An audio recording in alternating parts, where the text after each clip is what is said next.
그러므로 내 형제들아 너희도 그리스도의 몸으로 말미암아 율법에 대하여 죽임을 당하였으니 이는 다른 이 곧 죽은 자 가운데서 살아나신 이에게 가서 우리가 하나님을 위하여 열매를 맺게 하려 함이라.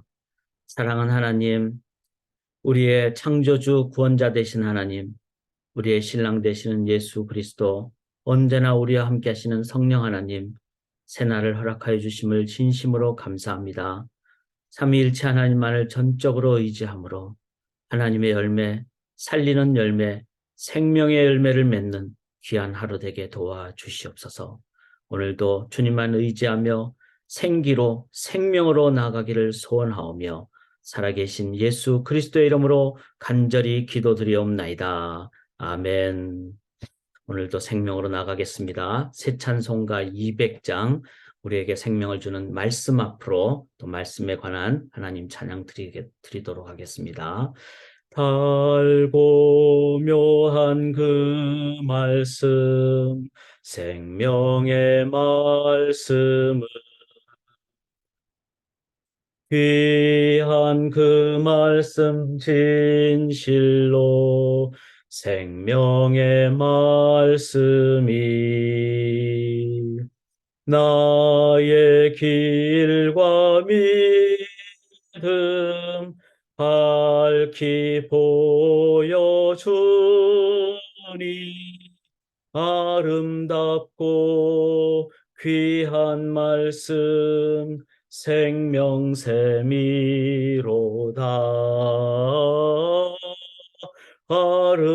아름답고 귀한 말씀 생명샘이로다. 귀한 주님의 말씀은 내 노래 되도다. 모든 사람을 살리는 생명의 말씀을 아멘. 합도 없이 받아 생명 길을 가니 아름답고 귀한 말씀 생명샘이로다.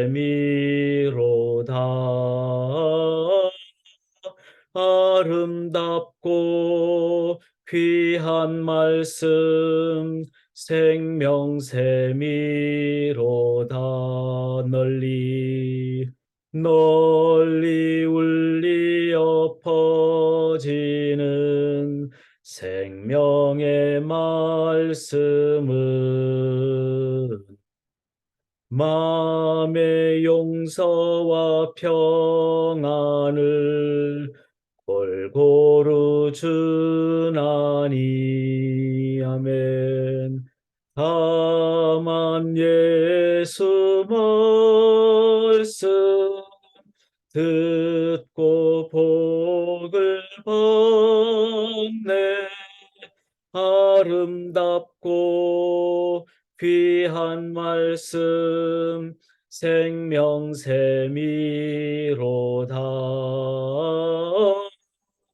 아름답고 귀한 말씀 생명샘이로다.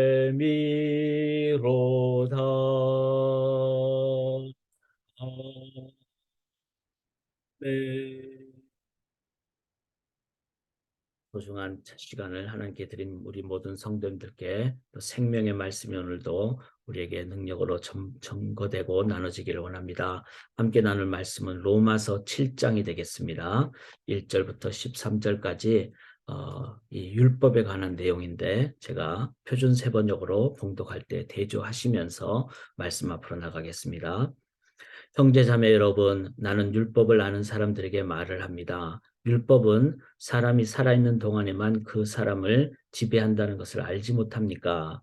결혼한 여자는 그 남편이 살아있는 동안에는 법으로 남편에게 매여 있으나 남편이 죽으면 남편의 법에서 풀려납니다. 그러므로 남편이 살아있는 동안에 그 여자가 다른 남자에게로 가면 그 여자는 간음한 여자라는 말을 듣게 됩니다. 그러나 남편이 죽으면 그 법에서 해방되는 것이므로 다른 남자에게로 갈지라도 간음한 여자가 되지 않습니다. 나의 형제 자매 여러분, 그러므로 여러분도 그리스도의 몸으로 말미암아 율법에 대해서는 죽임을 당했습니다. 그래서 여러분은 다른 분, 곧 죽은 사람들 가운데서 살아나신 그분에게 속하게 되었습니다. 그것은 우리가 하나님을 위하여 열매를 맺게 하기 위함입니다. 이전에 우리가 육신을 따라 살 때에는 율법으로 말미암아 일어나는 죄의 욕정이 우리 몸의 지체 안에서 작용해서 죽음에 이르는 열매를 맺었습니다. 그러나 지금은 우리를 옳가맸던 것에 대하여 죽어서 율법에서 풀려났습니다. 그래서 우리는 문자에 얽매인 낡은 정신으로 하나님을 섬기지 않고 성령이 주시는 새 정신으로 하나님을 섬깁니다. 그러면 우리가 무엇이라고 말을 하겠습니까? 율법이 죄입니까? 그럴 수 없습니다. 그러나 율법에 비추어 보지 않았다면 나는 죄가 무엇인지 알지 못했을 것입니다. 율법에 탐내지 말아라 하지 않았다면 나는 탐심이 무엇인지를 알지 못했을 것입니다. 그러나 죄는 이 계명을 통하여 틈을 내서 내 속에서 온갖 탐욕을 일으켰습니다. 율법이 없으면 죄는 죽은 것입니다. 전에는 율법이 없어서 내가 살아 있었는데 계명이 들어오니까 죄는 살아나고 나는 죽었습니다. 그래서 나를 생명으로 인도해야 할 그 계명이 도리어 나를 죽음으로 인도한다는 것이 드러났습니다. 죄가 그 계명을 통하여 틈을 타서 나를 속이고 또 그 계명으로 나를 죽였습니다. 그러므로 율법은 거룩하며 계명도 거룩하고 의롭고 선한 것입니다. 그러니 그 선한 것이 나에게 죽음을 안겨주었다는 말입니까? 그럴 수 없습니다. 그러나 죄를 죄로 드러나게 하려고 죄가 그 선한 것을 방편으로 하여 나에게 죽음을 일으켰습니다. 그것은 계명을 방편으로 하여 죄를 극도로 죄답게 되게 하려는 것이었습니다. 우리는 율법이 신령한 것인 줄 압니다. 그러나 나는 육장에 매인 존재로서 죄 아래 팔린 몸입니다. 14절까지 제가 읽었네요. 이제 하나님 말씀 함께 나누도록 하겠습니다. 죄에 대해서 어떻게 생각하고 대하시는지요. 참 오늘 로마서가 항상 이렇게 좀 추상적인 단어가 많죠. 죄, 율법, 또 오늘 본문에 보면 죽었다 이렇게 나오는데 그것은 이제 결혼을 해서 이제 남편이 이제 사별을 한 경우 그러면 이제 결혼에 대해서도 처음에는 이제 결혼하면은 다 사랑하고 또 의무를 다하고 또 잘 섬기고 이래야 되잖아요. 그런데 사별을 했다. 그러면 이제 자유로운 몸이 되는 거죠. 그런 관점에서 이 죄, 율법 부분을 이제 정립을 하는 이 부분이 오늘 본문이 되겠습니다. 왜 이 죄, 율법 이게 중요할까요? 죄는 당연히 중요한 영역이 되겠죠. 죄를 짓는다면 그건 우리가 죽게 되는 거니까. 또 죄로부터 이제 벗어나고 그럴 때 우리는 거룩하게 되는 거니까. 그런데 문제는 죄를 죄로 여기지 못한다는 데 문제도 있는 거죠. 그런 유대인들에게 특별히 오늘 본문을 통해서 율법을 사도 바울은 얘기를 많이 하고 있습니다. 사도 바울이 유대인이었잖아요. 그런 면에서 이제 사도 바울은 특별히 율법을 강조한 이유가 자신이 태어나면서부터 받고 자란 그 율법에 대해서 유대인들은 그걸 너무나 중요시 여겼죠. 왜냐하면 다른 민족에게는 안 주셨던 것이기 때문에 그런 율법에 대해서 유대인들이 자칫 잘못하면 오해를 할 수도 있고 자기들은 율법을 받았으니까 막 자기 잘났다고 생각하고 선민이라고 생각하고 그런 이제 자들에게서 사도 바울이 깨닫고 우리가 율법에 대해서 바르게 이해를 하자. 이제 그런 면에서 율법과 관련한 말을 많이 했다. 이거를 생각하시면서 이 율법을 사도 바울은 결혼과 관련해서 설명을 했다. 일단 요 정도 하시고요. 제가 이제 어제 본문에 이어서 로마서 6장이 아주 중요한 장입니다. 로마서 6장은 성화에 관한 장입니다. 우리가 이제 칭의 예수님 처음 믿으면 너는 의롭다. 그렇게 되지만 그 다음에 성장을 해야 되잖아요. 그걸 성화라 그러죠. 근데 예수 믿은 지 10년이 됐는데 성장 안 하면은 옆에 있는 사람이 야, 예수 믿어봤자 별 소용이 없구나. 이러면 안 되잖아요. 예수 믿고 성장을 하는, 성장하는 성화의 비결에 나온 것이 로마서 6장이라는 겁니다. 6장을 정리를 하면은 성화를 위한 비결 5가지 어제 말씀을 나눴어요. 성화는 반드시 가능하다. 이거는 우리가 말씀이 그렇게 했기 때문에 믿어야 되죠. 그런데 그렇게 반드시 가능하기 위해서는 하루에 몇십 번씩, 몇백 번씩 선택을 하는데 우리가 죄를 선택할 것이냐 아니면 올바른 삶을 선택할 것이냐 올바른 선택을 해야 된다는 거예요. 선택을 바르게 하면 숫자가 많을수록 우리는 더 거룩하게 되는 삶을 갖게 되겠죠. 그런데 그 선택을 할 때 내 마음대로 내가 원하는 대로 선택하면 그건 인간의 나라를 건설한 죠. 그래서 내 마음대로가 아니라 교훈의 본, 즉 말씀을 가지고 기준으로 내가 선택하는 것. 그래서 말씀이 너무 중요한 겁니다. 그런데 그 말씀을 선택을 하는 것을 이제 어제 그 신학적인 표현으로 순종이라고 그랬죠. 이 순종이라는 것은 맹종이나 복종이 아니잖아요. 이 순한 마음으로 하는 것, 즉 마음으로 하는 것. 이러기 위해서는 그 말씀을 어떻게 해야 된다고요? 내가 이해하고 깨닫고 체험하고 경험하고 그래서 이 새벽 시간이 중요한 겁니다. 그리고 더 중요한 것은 이 새벽 시간 바로 전에 15분 전에 먼저 6시 되면 들어오셔서 말씀을 내가 그 시간에 내가 먼저 개인적으로 묵상을 하고 그래서 제가 맨 앞에 슬라이드에 항상 본문을 드리잖아요. 음악과 함께. 그러면 내가 15분 동안 그 말씀 붙잡고 내가 깨달으면은 이제 목회자와 함께 지금은 쉐어링하는 타임입니다. 들으면서 조금 더 이해와 좀 더 확신을 가지고 기도를 할 때, 말씀의 깨달음을 가지니까 기도하면서 이제 순종을 하게 되는. 순종하면 어떻게 될까요? 말씀에 순종하니까 하나님의 임재가 임하게 되죠. 이러면 뭐죠? 성화가 일어나는 거예요. 이거를 중요한 건 제가 빨간 이렇게 표현한 이유는 한 번이 아니라 바른 선택을 계속해야 된다는 거죠. 오늘 우리가 살아가는 동안에. 그런데 오늘 우리가 살아가는 삶은 어떤 삶이죠? 세상에서 사는 거잖아요. 그러니까 계속 유혹이 오고 계속 혼돈이 오고 그렇게 된다는 거죠. 이랬을 때 우리가 어떻게 하면은 계속되는 올바른 선택을 함으로 거룩한 성화를 더 잘할 것인가. 이거를 설명한 것이 바로 이 7장의 내용이 된다는 겁니다. 자, 그것을 한번 이제 그리고 바른 선택을 하기 위해서 우리가 어떤 관점을 가져야 될 것인가. 율법과 관련해서 사도 바울이 얘기를 하고 있다. 좀 어려운 얘기지만 나중에 정리를 제가 다시 한번 해드릴게요. 자, 2절 한번 보십시다. 남편이 있는 여인이 그 남편 생전에는 법으로 그에게 매인받으나 만일 그 남편이 죽으면 남편의 법에서 벗어나느니라. 자, 이 유대인에게서 율법, 그 다음에 지금 사도 바울은 율법 대신에 율법의 완성 되시는 예수님을 나의 신랑으로 모셨잖아요. 이걸 결혼으로 비유를 했다는 겁니다. 그런 면에서 유대인은 이 우리의 삶에서 가장 중요한 기본 관계가 이제 남편, 아내, 혼인 관계, 결혼인데 유대인에게 있어서 처음에 결혼은 뭐죠? 율법. 왜냐하면 율법으로 태어나서 난지 8일 만에 할례를 받고 그 구약 성경을 막 외우고 이러잖아요. 그러니까 가장 가까운 혼인 관계로 율법과의 관계를 설명을 했습니다. 자, 그런 유대인에게서 3절에 보면은 그러므로 만일 그 남편 생전에 다른 남자에게 가면 음녀라 그러나 만일 남편이 죽으면 그 법에서 자유롭게 되나니 다른 남자에게 갈지라도 음녀가 되지 아니하느니라. 자, 남편이 살아있는 동안에 다른 남자에게 가면 간음이죠. 그런데 그 남편 태어나면서도 받았던 유대인에게 그 율법에 평생 동안 얽매여 있잖아요. 얽매여 있는데 이제 그리스도가 오셨다는 거예요. 그 그리스도가 율법의 완성이니까 이제는 그 율법의 완성 대신은 그리스도에게 내가 가는. 이거는 뭐죠?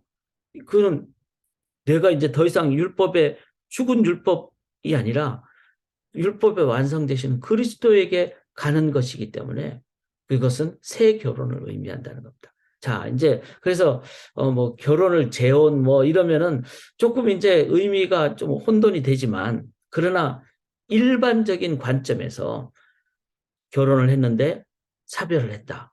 그러면 정당하게 재혼을 하는 거죠. 새 결혼을 하는 거죠. 이 관점으로 첫 번째 결혼은 율법과의 결혼. 그런데 두 번째 결혼은 즉 새 결혼은 재혼은 그리스도와의 결혼. 이렇게 이해를 하시면 된다는 겁니다. 자, 그러면은 5절을 제가 읽어드리면요. 우리가 육신에 있을 때는 율법으로 말미암는 죄의 정력이 우리 지체 중에 역사에 우리로 사망을 위하여 열매를 맺게 하였더니 이렇게 나온다는 겁니다. 자, 율법과 결혼했을 때는 우리가 육신에 있을 때는 율법으로 말미암는 죄의 정력.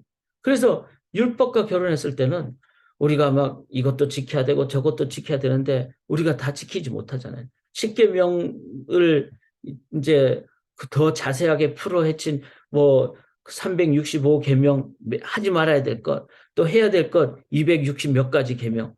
이래가지고 600 몇 가지 계명이 있었다는 겁니다. 그리고 그것을 또 풀어 쓴 게 한 6천 가지가 된다는 겁니다. 이거를 다 지키려니까 지키지도 못할 뿐만 아니라 그 못 지키는 것에 대한 마음도 어렵고 그래서 나는 항상 이게 잘못됐구나. 나는 부족하구나. 이거를 뭐라 그러죠? 죄를 죄로 깨닫게 되는. 그런데 그렇게 되니까 나는 항상 아무것도 못하는구나. 잘못됐구나. 나는 죄인이구나. 이 사망을 위한 열매. 즉 내가 죄로 인해서 나는 죽게 되는 그런.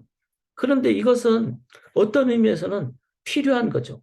왜냐하면은 죄를 죄로 깨닫지 못하게 되면은 우리들은 깨닫지 못하면서 죄를 짓게 되는 거죠.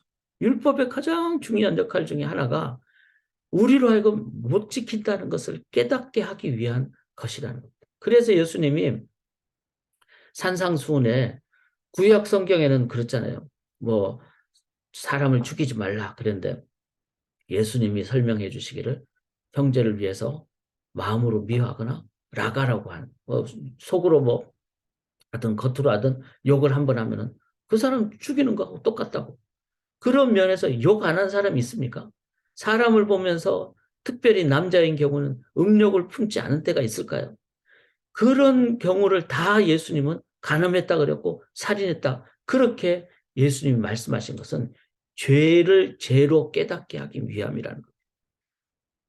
병이 걸렸는데 내가 무슨 병인지도 모르고 점점 내가 아파가는데 처음에는 증상도 안 나타나는데 병은 걸렸는데 증상이 나타나는데 나는 괜찮다라고 한다면은 그 진짜 제일 위험한 것이죠. 빨리 증세를 깨닫고 빨리 내가 이 심한 병에 걸렸다는 걸 깨닫고 치료를 해야지 낫게 되는 것이잖아요. 율법의 기능은 바로 내가 죄로 깨닫는다는 겁니다.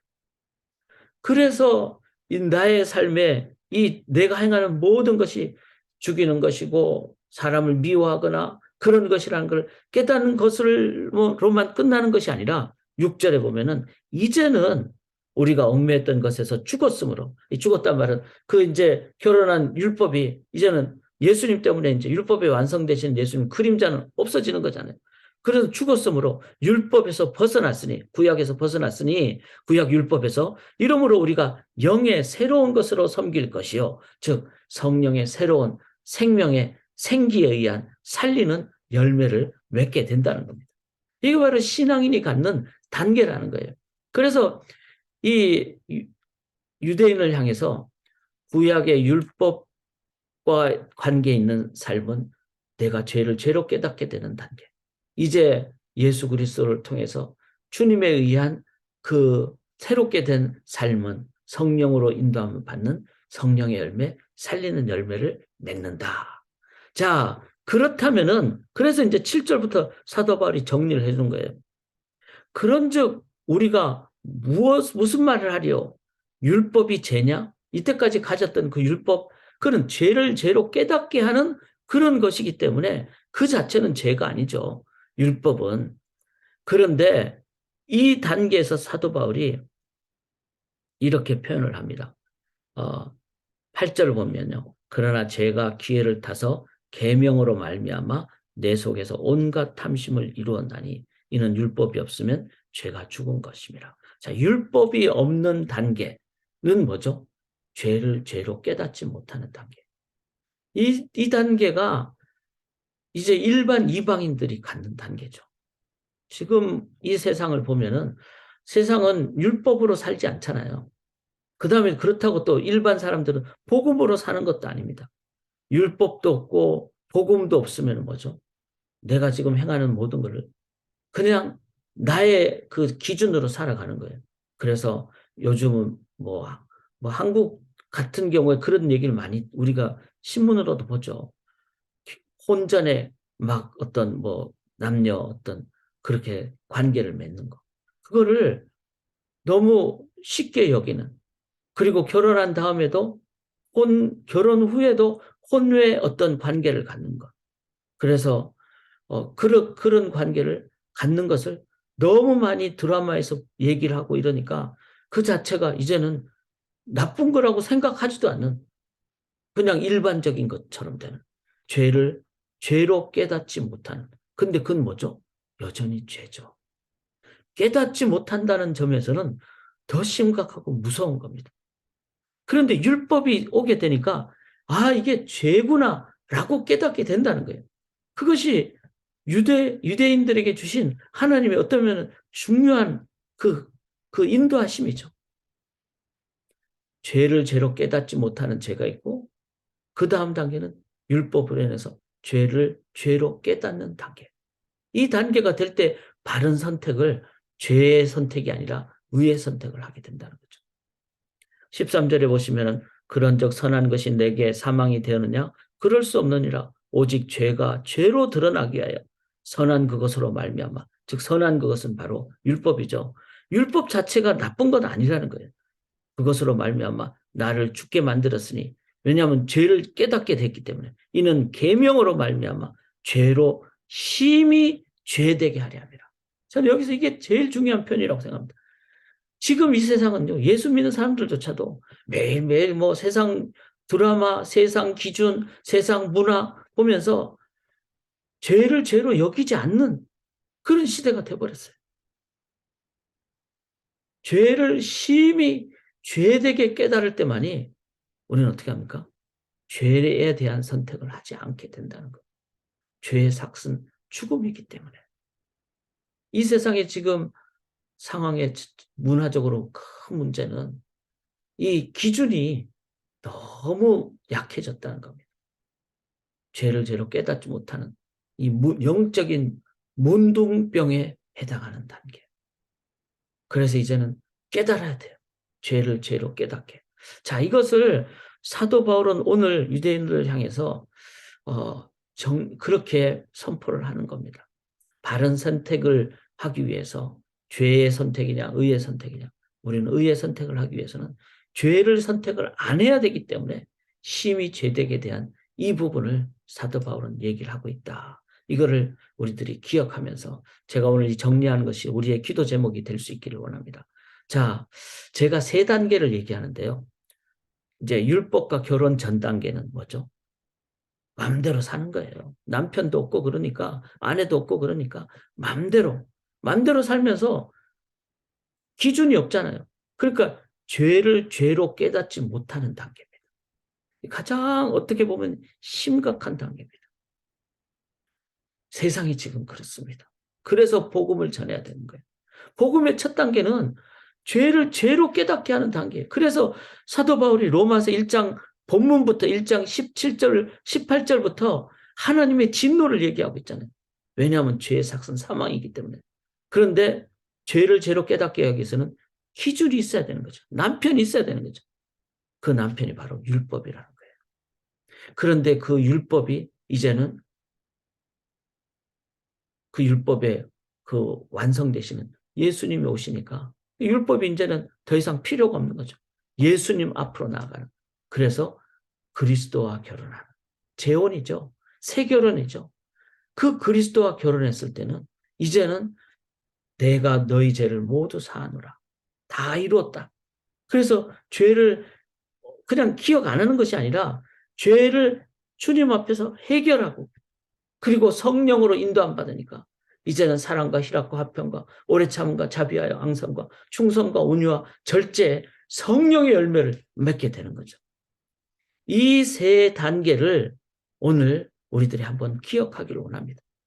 우리가 분명히 새 결혼한 단계잖아요. 그런데 죄를 무감각해져 가지고 아무 생각 없이 그냥 세상 문화에 따라 가면은 옛날 단계로 돌아가는 거예요.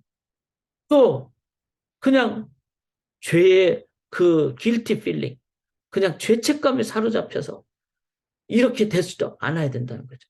우리는 뭐죠?